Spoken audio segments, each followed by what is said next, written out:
A quantidade de movimento de um objeto é igual à sua massa vezes a sua velocidade. Quando não existem forças externas agindo sobre um sistema, sua quantidade total é constante. Esse princípio é conhecido como a conservação da quantidade de movimento.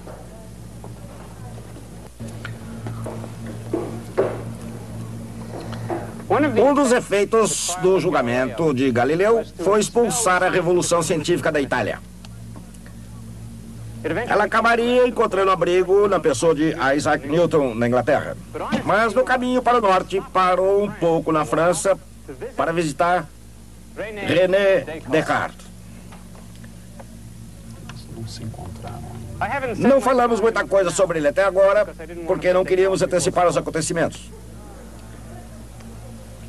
Descartar nem pular nenhum elo da história. Descartes trabalhou com linhas retas. Isso conduziu à invenção das coordenadas cartesianas, que receberam esse nome em homenagem a Descartes, embora ele não tenha sido seu inventor.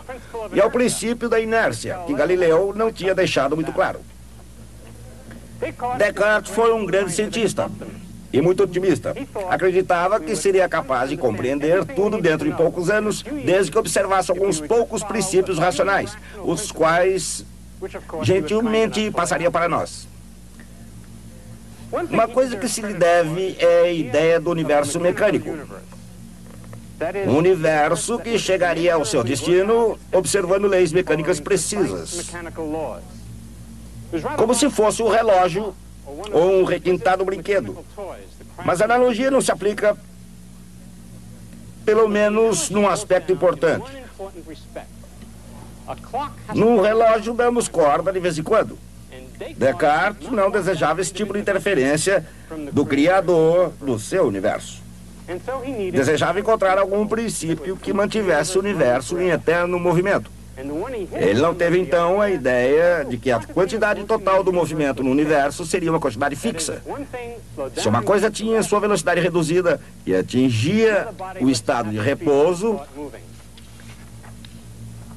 outro corpo precisava acelerar e começava a se mover. Essa ideia acabaria se transformando na lei de conservação da quantidade de movimento, e é esse exatamente o nosso assunto de hoje.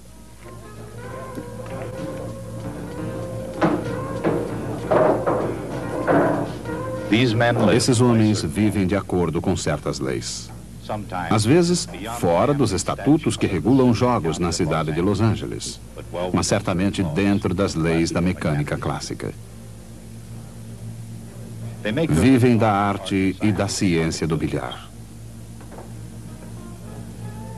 Nem todos entram na academia de bilhar Chalk para ilustrar as leis da conservação. Nem todos sabem apreciar o fato de que, ganhando ou perdendo, a mecânica clássica governa o jogo. A maioria vai ao Chalk para dar algumas tacadas ou para usufruir da experiência de alguma outra maneira. Mas, seguramente, quando certas leis da física são aplicadas corretamente, todos apreciam seus efeitos. É claro que, embora uma bola de bilhar obedeça perfeitamente a essas leis, os princípios que as produziram não surgiram na academia de bilhar Chalk. Alguns desses princípios, como o próprio bilhar, originaram-se na França. Como um jovem na França católica do início do século XVII, René Descartes aprendeu a amar os desafios da matemática como uma obra de Deus. Amava a força de um argumento bem fundamentado e a sensação maravilhosa da compreensão absoluta de um conceito. Mas Descartes viveu numa época em que, assim como hoje, as glórias de Deus e a força da razão nem sempre existiam em perfeita harmonia. Em 1600, quando Descartes, então um garoto de 4 anos, começou a entender a Europa em sua volta, um monge acadêmico chamado Giordano Bruno foi queimado numa estaca em virtude, entre outras coisas, de sua crença no sistema copernicano do universo.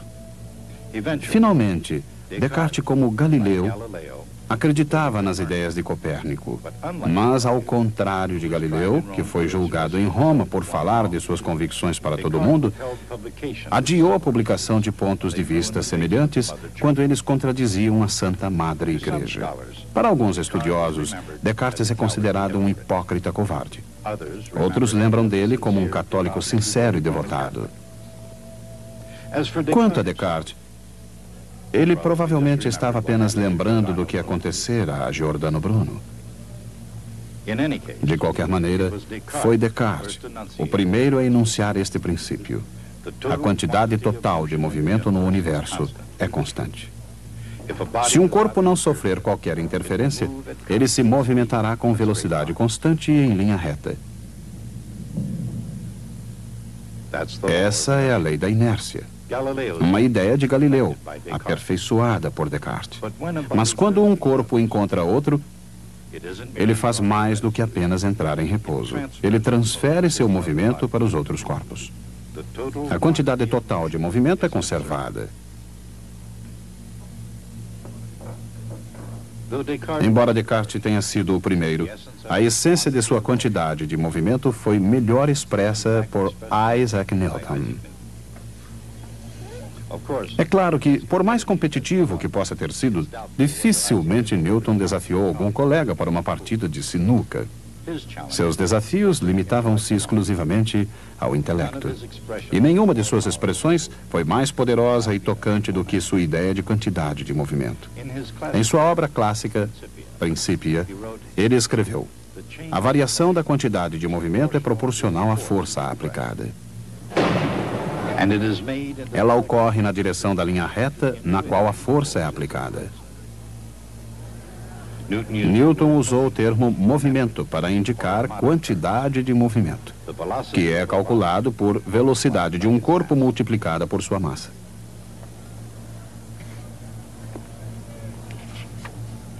Em seu próprio campo, Newton preferiu expressar a maioria de suas brilhantes ideias através da geometria clássica, usando figuras geométricas e relações entre quantidades. Mas ele era suficientemente esperto para saber que suas leis poderiam ser expressas por equações diferenciais. De acordo com a segunda lei de Newton, a força aplicada é igual à velocidade de mudança da quantidade de movimento. A segunda lei de Newton, tocante, poderosa, universal, uma ideia que causou um enorme impacto. As interações em torno dessa mesa são questões complexas das ciências sociais. Mas as interações sobre essa mesa, no entanto, são de natureza puramente física e relativamente fáceis de explicar. Mais uma vez, segundo Newton, uma partícula com dada massa possui uma quantidade de movimento igual a m vezes v. E a variação da quantidade de movimento pode ser expressa por uma equação diferencial. A força é a velocidade da mudança da quantidade de movimento. É claro que quando não há forças em ação, a derivada é igual a zero. Assim, o vetor P é constante, o que significa que o movimento é uniforme. Um corpo não sujeito a forças continua se movimentando com a mesma velocidade em linha reta. Esta é a lei da inércia, a primeira lei de Newton.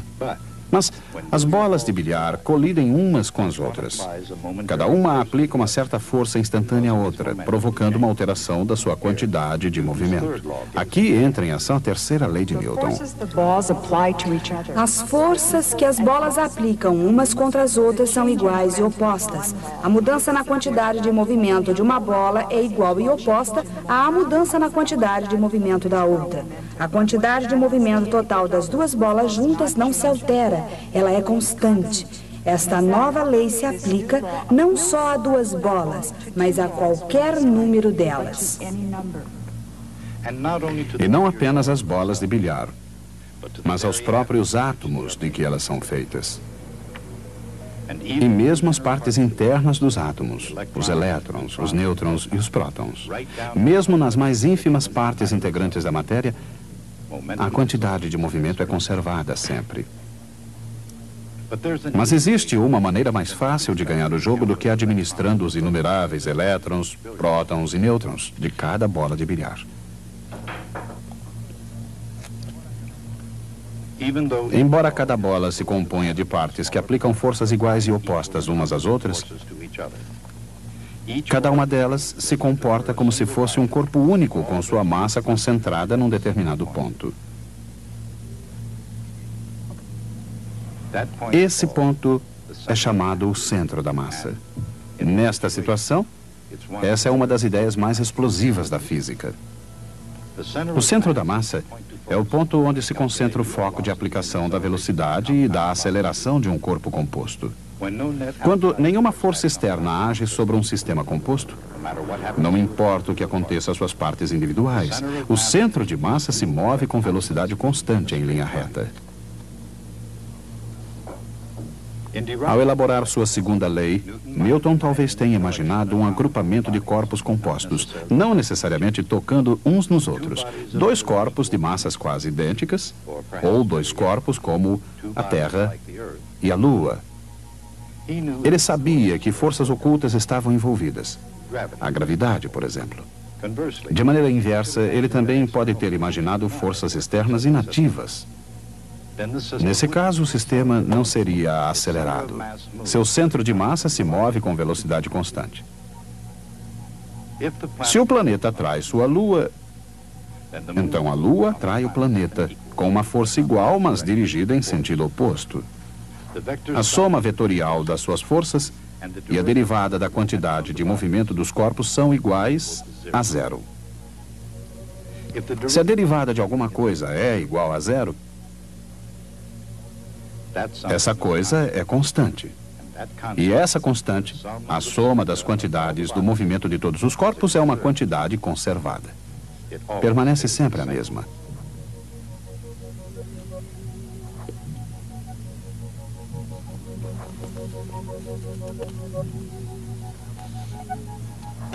Essa lei se aplica a 2, 3 ou mais corpos em todo o universo, no passado, no presente e no futuro.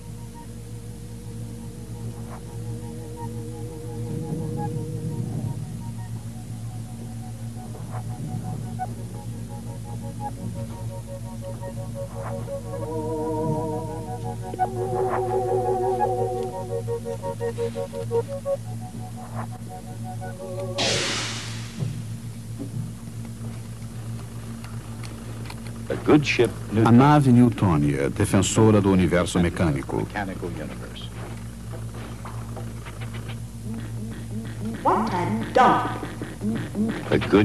A nave newtônia talvez não seja um sistema de defesa da guerra nas estrelas.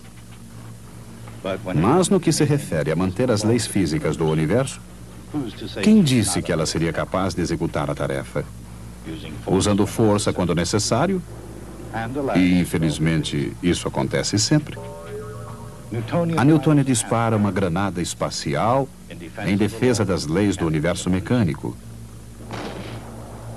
inclusive a lei de conservação da quantidade de movimento. A newtônia recua.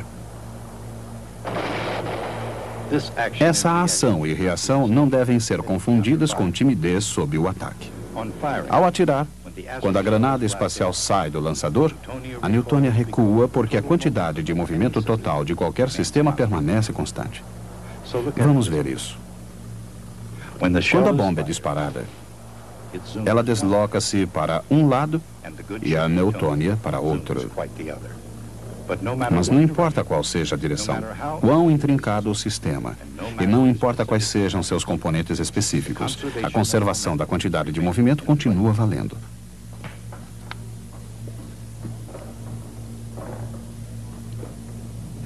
E em nosso caso, também a conservação de energia. Isso porque, embora assuma muitas formas, a energia, como a quantidade de movimento, se conserva sempre. Quer seja na forma de energia potencial, U, no resultado do trabalho, W, realizado, ou transformada em energia cinética, K.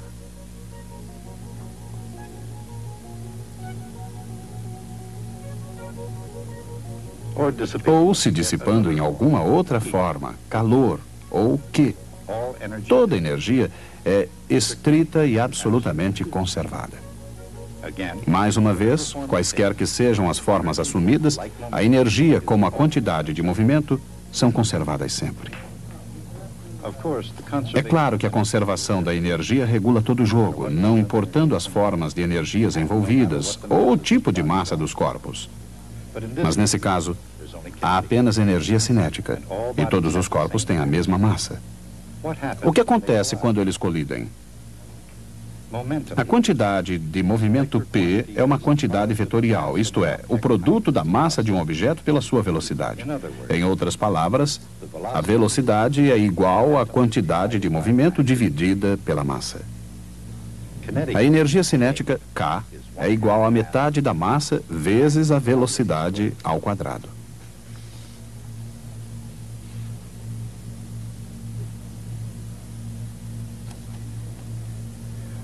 A energia cinética é, portanto, P ao quadrado sobre 2m.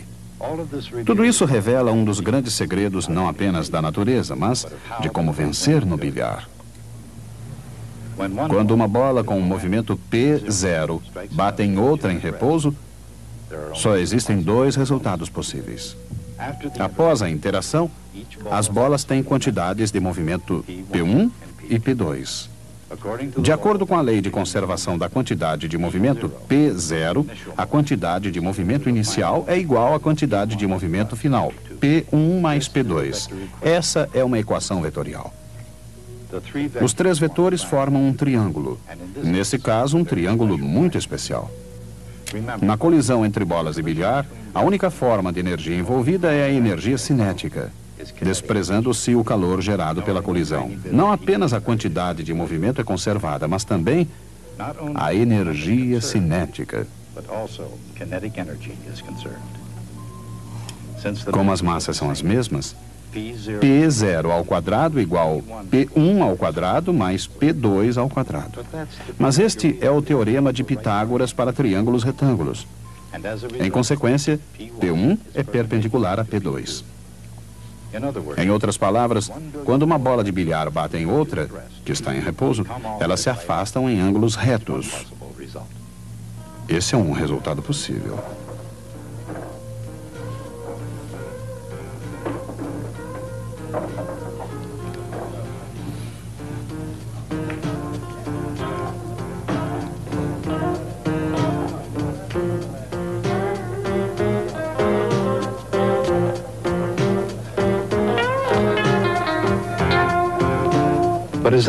Mas seria o único?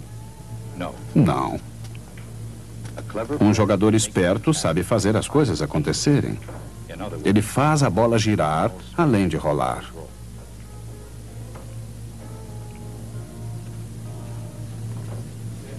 Mas mesmo sem isso, existe uma outra possibilidade, que funciona desde que não se queira que as bolas se afastem em ângulos retos.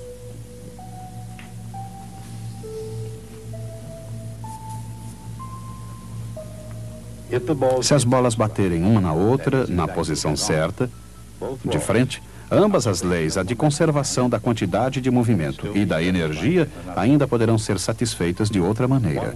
Uma bola pode parar completamente, transmitindo o seu movimento à outra. Essa é a segunda possibilidade.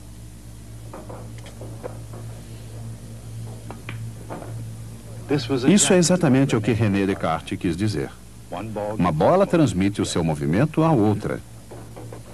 A quantidade total de movimento no universo foi conservada. Como teórico e prático, filósofo e matemático, René Descartes ajudou tanto quanto os outros a lançar as bases da ciência. Embora muitas de suas ideias tenham sido criticadas em sua própria época e sejam desprezadas hoje, sua visão ajudou o mundo a ver a natureza em termos matemáticos. Na verdade, ainda mais do que Galileu, Descartes viu a natureza e a matemática como inseparáveis. A ciência natural, sob seu ponto de vista, deveria ser deduzida a partir de axiomas e executada através da manipulação algébrica. Isso começa a ilustrar sua visão teórica essencial. O tronco da árvore é a física, assentada de maneira clássica sobre as raízes da metafísica, com os galhos abertos representando a medicina, a moralidade ou ética e a mecânica. Assim, toda a filosofia, escreveu Descartes, é como uma árvore, da qual as raízes são a metafísica, o tronco, a física, e os ramos, todas as outras ciências que se enquadram em 3 grupos principais. Descartes comparou as ciências a uma árvore, e a matemática aqui identificada com Deus sopra a vida nessa superestrutura.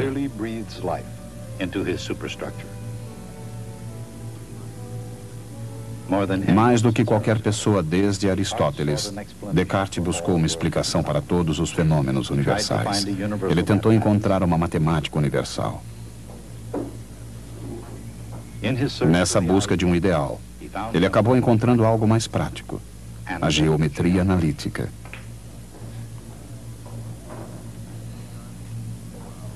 Descartes introduziu a álgebra simbólica no antigo tratamento geométrico e alterou para sempre o curso da matemática.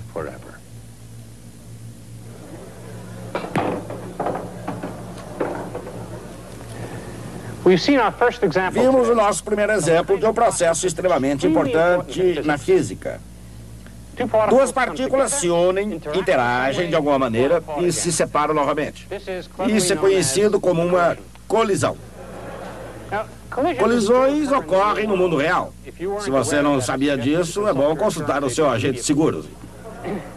Mas a questão é, por que seriam essas colisões tão importantes para os físicos? A resposta é, colisões são a única maneira que dispomos para conhecer o mundo subatômico. Se quisermos conhecer o núcleo do átomo, devemos colidir 2 átomos e ver o que acontece. É isso que esses cientistas estão fazendo no laboratório de radiação Kellogg de Caltech. Num acelerador de partículas, eles podem provocar colisões entre partículas subatômicas. Um processo que investiga os segredos mais profundos da natureza da matéria, mas que, como todos os processos da natureza, conserva a quantidade de movimento e a energia. O acelerador de Caltech, como muitos outros espalhados pelo mundo, faz colisões de núcleos a altas velocidades para provocar a sua interação. Em primeiro lugar, íons negativos são produzidos e injetados no acelerador. Lá, forças elétricas poderosas, que atingem milhões de volts, os aceleram em direção ao seu alvo.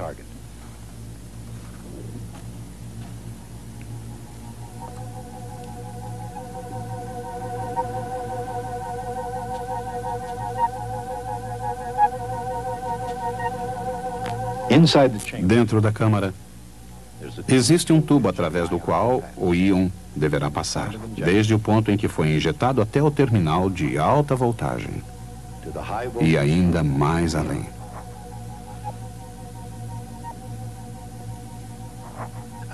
Um íon negativo, um íon de carbono, no caso dessa experiência, inicia sua jornada através do tubo.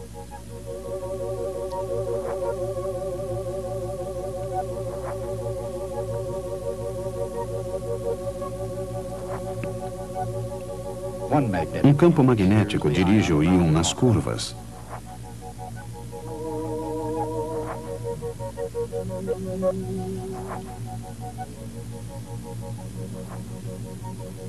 Enquanto o outro o mantém no centro do tubo.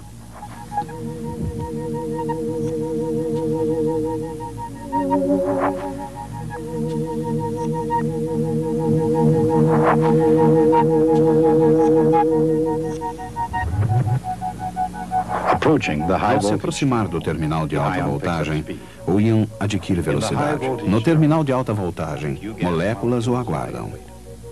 O íon atinge inevitavelmente uma molécula e a colisão arranca alguns de seus elétrons, o que lhe confere carga positiva. Agora que o íon tem a carga oposta, a mesma alta voltagem faz com que acelere ainda mais rapidamente.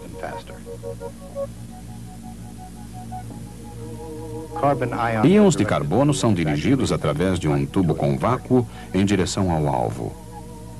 Hélio. Essa reação nuclear determina as quantidades relativas de carbono e oxigênio, um passo crucial na evolução das estrelas.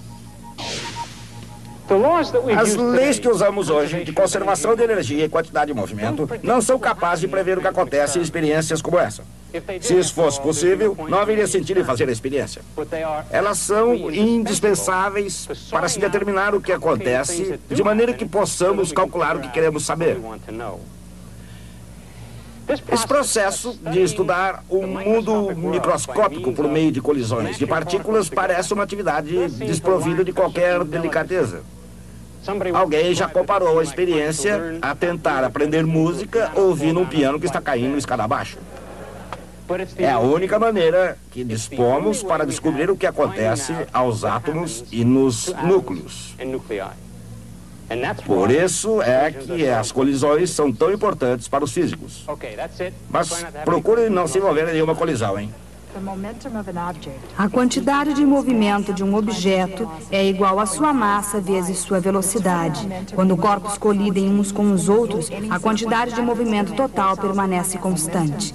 Em qualquer sistema sem forças externas, a quantidade de movimento é sempre conservada.